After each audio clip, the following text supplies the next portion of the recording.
this has been going on for about a month, correct? Yeah. Okay. Certainly. How often does it happen? Like, is it weekly? Is it, how Well, that's a good question. So the last time that Utah Lake reached compromised elevation was around 2011 when we had that big wet year. Fortunately, last year we had such an abundant precipitation, such an abundant snow year, right, that there was a lot of water that came down, but our reservoirs were so low that it didn't really result in Utah Lake reaching compromise last year. But it has gradually increased to the level this year. And so this is the first time we've actually operated the gates at Utah Lake since 2011 in order to release water according to the compromise agreement. Well, and being a state that we've dealt with extreme drought in recent years, this is a good problem to have, but it does cause stress when flooding begins, right? Certainly. I mean, we're always grateful for the abundant precipitation that we've received, and I think we're doing the best we can to manage it. So this is a good problem to have, and really it's just one of those things that we've got to manage the resource, and that's what the compromise agreement really establishes as a framework for the stakeholders, both in Utah County and Salt Lake County and the state engineer, to manage Utah Lake and the Jordan River to minimize or prevent any flooding resulting from it. So is Lake at capacity, and will it continue to be let out, water continue to be let out or diverted? So Utah Lake is at that compromised elevation, and so as long as it stays at that compromised elevation, the agreement directs the state engineer to keep the gates open to release water into Jordan River. We anticipate that it's going to continue to be at compromised level for the foreseeable future. Generally speaking, Utah Lake, the hydrograph of Utah Lake continually peaks until about early June-ish, so depending on the water year. So we anticipate that that Utah Lake will remain at compromised level for a few more months, probably. So gates could stay open for a while. They'll stay open as long as the lake is at that compromised elevation. And, this is by court order, which we have stipulated to in this compromise agreement. Okay.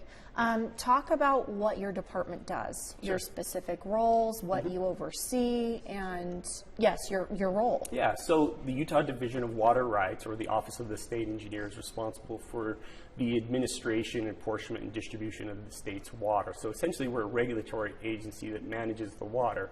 As part of the Utah Lake Compromise Agreement, the court and this legislature gave the state engineer authority to manage the flows in Utah Lake according to this agreement.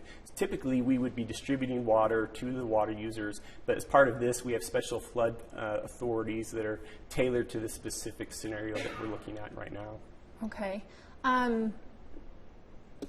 Do you work with partners can I ask, is there oversight of the levels the Jordan River specifically is getting to? Certainly. Yeah, we have several stakeholders that are involved and that help monitoring this. Matter of fact, last year when we were seeing such an abundant snowfall, we met with the flooding officials from Salt Lake County and Utah County, as well as the Utah Lake Water Users Association, who owns the diverting works on Utah Lake, and we monitored the situation on the Jordan River, because as part of the compromise agreement, we're obligated to keep those gates open as long as Utah Lake's at compromise until the flows at the Jordan River reach a flow rate of what we call 3,400 CFS, or cubic feet per second, as measured at 21st South. That never happened. It never reached compromise last year, so we were kind of keeping an eye on it. Has done so this year, and so we are in constant communication with those officials and those other stakeholders along the corridor to manage this situation accordingly. Okay. I know we've been reporting specifically about people who live along the Jordan River that are watching the levels rise and are understandably concerned.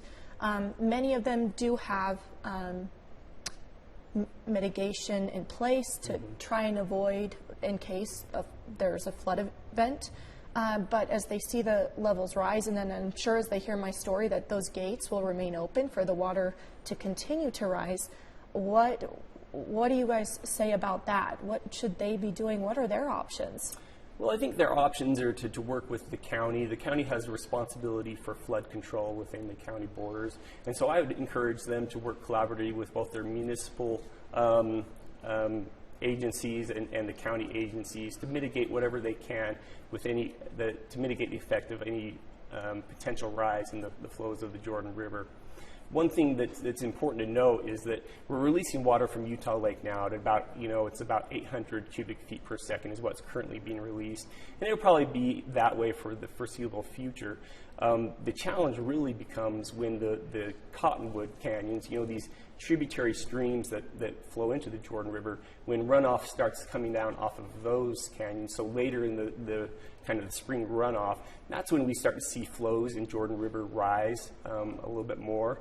And that's why we measure the flow rate at 21st South, and that's why that limit is established by the court, that if it gets to 3,400 CFS as measured there, then the state engineer is obligated to shut the gates on Utah Lake to prevent additional or increased flows or flooding along the Jordan River corridor. So there is a point you guys would close those gates? Yeah. Even if it's in compromised state, the river? Yes, the lake, that's the whole excuse me? concept of why it's a compromise, right? So they're compromising between high flows on Jordan River and flooding in Utah County. So it's kind of a compromise agreement that, we will allow some high flows along Jordan River up to a point, and at that point, we're obligated to shut the gates on Utah Lake, and then Utah Lake has to see the rise in lake levels there.